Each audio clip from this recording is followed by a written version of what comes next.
ఎక్కువ తెలివి ఏడుపులకు కారణం, తక్కువ తెలివి తన్నులకు కారణం అంట. అదే కదా మరి. కొన్ని మనం వదిలేస్తే ఎదుటోళ్ళు బాగుంటారు, కొన్ని మనల్ని వదిలేస్తే మనం బాగుంటాం. జనాల దగ్గర ఎలా ఉండాలో నేర్చుకొని బుర్ర పని చేయట్లేదు మా వాళ్ళు మాత్రం నేర్పించడంలో అలసిపోవట్లేదు. నేర్చుకుంది ఓర్చుకుంది చాలరా అయ్యా, మనలా మనం ఉండలేక నలిగిపోయింది చాలు. ఇంకా అయినా మనం చదువుకున్న పుస్తకాల్లో ఉండేది ఇప్పుడు సమాజంలో లేదు. సమాజంలో ఉండేది పుస్తకాల్లో ఎక్కడ కనబడదు. బాగా చదివినోడేమో అందరి కింద బానిస అవుతున్నాడు, ఏమీ చదవనేయడం అందరిని వెళ్తున్నాడు. 2 సార్లు మనుషులను నమ్మాక 3వ సారి నమ్మాలంటే భయం అవుతుంది. కానీ మనల్ని మోసం చేసినోడికి అదొక మంచి హాబీ అయిపోతుంది. దేవుడా, మనం పడుతున్న ఈ బాధని కష్టం అనాలా కర్మ అనాలా అర్థమైతలేదు మా. ఎదుటోళ్ళు మనల్ని మోసం చేశారనో చీట్ చేశారనో మనం ఫీల్ అవుతున్నాం గానీ, నమ్ముతుంది మనం, బాధపడుతుంది మనం. అంటే తప్పంత మందే. అంతే కదా. ప్రతి ఒక్కరితో అవసరానికి మించిన ఫ్రెండ్లీనెస్ ఉండకూడదు. అవతలోడు ఎంత తోపైనా సరే 1 లేదా 2 సార్ల కంటే ఎక్కువ కాల్స్ చేయొద్దు. ప్రతి ఒక్కరిని సంతోష పెట్టాల్సిన అవసరం మనకు లేదు. అడగకుండానే మన తెలివితేటలన్నీ అవతల వాళ్ళ మీద రుద్దొద్దు, అవసరం లేదు. నెక్స్ట్ ఏం చేయబోతున్నాం అనేది అందరికి ఊపుకుంటూ చెప్పేయకూడదు. తక్కువగానే మాట్లాడదాం, సీక్రెట్ ని సీక్రెట్ లానే ఉంచుదాం. మనందరికి కొత్త ఏం కాదు. చిన్న మంచి జరుగుతుందంటే ఈర్చపడే కళ్ళు, ఎత్తి చూపే వేళ్ళు, మన మీద కామెడీ చేసే నోళ్లు కూడా ఉంటాయి. మా నాన్నగారు చెప్తూ ఉండేవారు, మన తోబుట్టువులను మించిన తోడు లేదు, తల్లిదండ్రులు మించిన దేవుడు లేడు, అలాగే మన దోస్తులకు మించిన ఆస్తి లేదు అని. మనం బలంగా ఉండాలి, బాగుండాలంటే మనల్ని పట్టించుకుని మనం పలకరియొద్దు. మర్యాద లేని చోట మనం మాట్లాడనే వద్దు, మనల్ని ఎదిరించే వాళ్ళతో వాదించొద్దు. మరీ ముఖ్యంగా ప్రేమ లేని చోట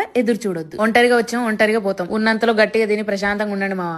ఎక్కువ తెలివి ఏడుపులకు కారణం, తక్కువ తెలివి తన్నులకు కారణం అంట. అదే కదా మరి. కొన్ని మనం వదిలేస్తే